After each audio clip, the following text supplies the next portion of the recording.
Hey YouTube, this is Raining here, and this video, as I probably titled it, is in relation to interstitial cystitis and prostatitis. I don't like to shoot a lot of these videos anymore because it's such a traumatic stage in my life where, the most painful thing I could ever imagine going through, and I'm probably going to repeat myself a little bit on this video from past videos, but I've been diagnosed with prostatitis and interstitial cystitis, which I let the doctors go ahead and give me that title, but in reality it's, chronic pelvic pain, and it's all the same thing. So I know what you're going through. I've went through it for years. I was diagnosed at 23 years old. I'm now 32. And mostly 95% better. I don't know if I'll ever get the other 5%. Most of the time, I don't care too much, but I just want to talk a little bit about how drastically it impacts my life, and it impacted my life. The other day, I had a flare-up, and oh my gosh, I just got done running about 5 miles, and I was walking, and it felt like razor blades, literally, cutting through my urethra. And just taking each step felt like the most excruciating pain, but I was about almost a mile from home, and I had to just keep walking.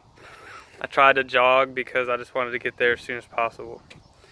The limitations that this has had on my life, my job, I've turned down $120,000 a year job doing the mapping I do. It's hard to keep a set schedule. It's hard to plan things. It's hard to say, oh yeah, I'll be here on Christmas, or I'd love to go out next Friday to that cookout, or on a camping trip. These are all things that I haven't done for almost a decade that I wish I could do, and I'm working myself up to. But when I have these flare-ups, it sort of is a reminder. It sets in those fear circuits where, okay, nope, I can't. I'm not normal. I have a disease. I have limitations. I can't do these things.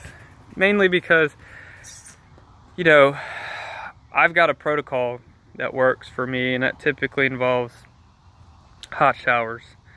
So like the other day when I went home, I was able to do my relaxation techniques, use my TheraWand appropriately, and get the hot shower, get the warm coming on me, and then from there,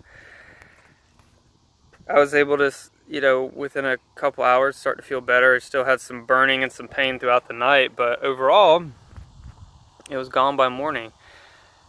If I didn't have that skill set or that knowledge, actually, I could have spent a year in pain, which is what happened to me initially. It's so shocking to me to realize how much I was failed by conventional health care. And when I had that first spasm, I, freaked out. Emergency rooms, urologists, proctologists, cystoscopies.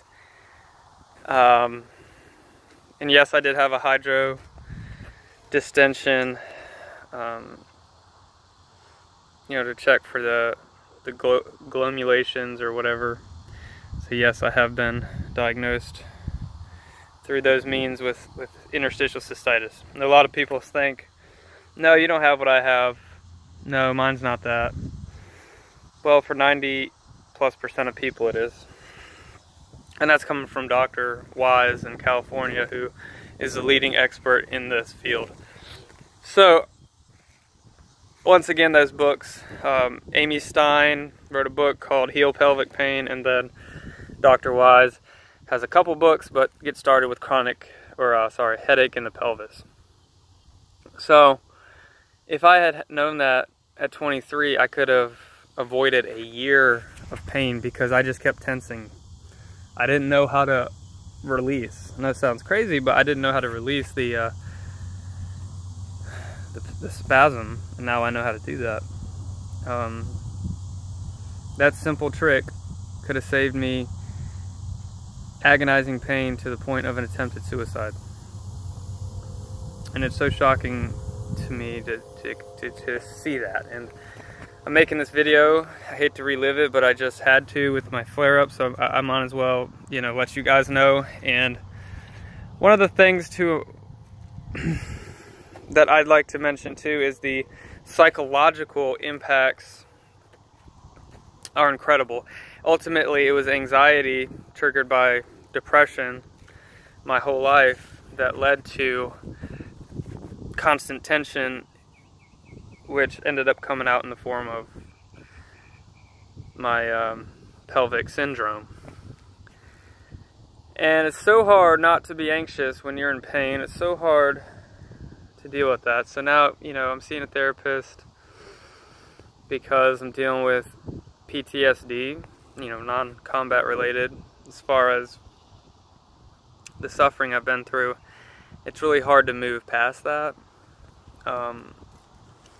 Once you've lived it and you've been in pain, that level of pain for so long, it's hard to be normal again. It's you've depleted so many chemicals in your brain, because your brain releases catecholamines and serotonin, other things to help alleviate pain, to try to help you, but it can't last more than a couple days, let alone a couple years. So you deplete your adrenals, you deplete a lot of chemicals in the brain, and it can cause increased depression, it can cause increased anxiety, and then you get stuck inside this loop, which I found myself in. Like I've said before, after so many years of pain, when I finally was sitting there and I had no pain, I always thought I would conquer the world when that day came, and I had never felt more alone in my life. I never felt more depressed in my life. And losing my grandmother, who was one of the top 3 closest people in my life, a couple months ago, was really hard. She was one of the only people that I could ever talk to that really understood me. But I had always hoped to get back to my hometown to have life with her, and I'd been stuck in this cycle, and just going home for holidays was such a nightmare. So if I did it for her, but because of my condition, I didn't make it home for her surgery, in which she didn't make it through. And so talk about the impacts that this can have on someone's life. It's devastating. So I've been there, I am there, but the upshot is, for the first time in many years, most of my days are pretty pain-free. I know that stress is the #1 trigger now, and I'm going through a lot of stressful things right now. I'm moving, I'm buying a house, moving back closer to home, ironically after she's passed, which is upsetting. But I'm also starting a new mobile application that a lot of people are saying is going to be the next big thing and could be very lucrative. But really, I don't care about money. I just want to feel well, but money can help that. But yeah, I just want to let you guys know, man, it gets better. I can't even imagine the kid I was and how much pain I was in. And the other day when that hit me, I was like, oh my goodness. It's a reminder to try to be grateful for those pain-free days where, I mean, I run 5 miles plus a day. I've been starting to do things I have never been able to do. I'm starting to have clarity of mind that I haven't had in a long time, and that slowly comes with increased durations of being pain-free, so it gets better. If you practice it, you read those books, you do what you're supposed to do, it's going to get better. I've been through hell, and I mean hell, to the point where I was researching how to paralyze yourself from the waist down. I was researching how to remove your bladder. I was even talking to other countries because my doctor refused to do it, how to remove prostate and bladder. I didn't care. I was either going to kill myself or have these organs removed. At 23, 24 years old, it's the saddest thing in the world. So I feel bad for anybody going through that or similar issues, because I know there's other chronic pain, but a lot of chronic pain can be due to stress or fueled by stress, and there's always something you can do. I had to take it upon myself to learn and find the doctors and read the books, and I did, and 95% better from that, now dealing with residual flares based off of stressors, but also you know, the fallout from those painful years. But anyway, God bless. Please subscribe and comment below, and I make these videos for y'all. I know this one's a little bit off, but I just want you to know that I'm still in there with you guys. I've been there, but I've seen the other side too, and I've mostly been on the other side over the last few months, besides losing my gram. But I know she's in heaven. My mom saw her the other day, actually. She came to her, and she's come to me in a dream. But it's really hard to keep my faith, and I was getting so close to God, and it was helping tremendously. You have no idea. And lately, it's been hard. I'm still pushing, though. All right, God bless you guys. Take care of yourselves, and I'll see you soon. Bye.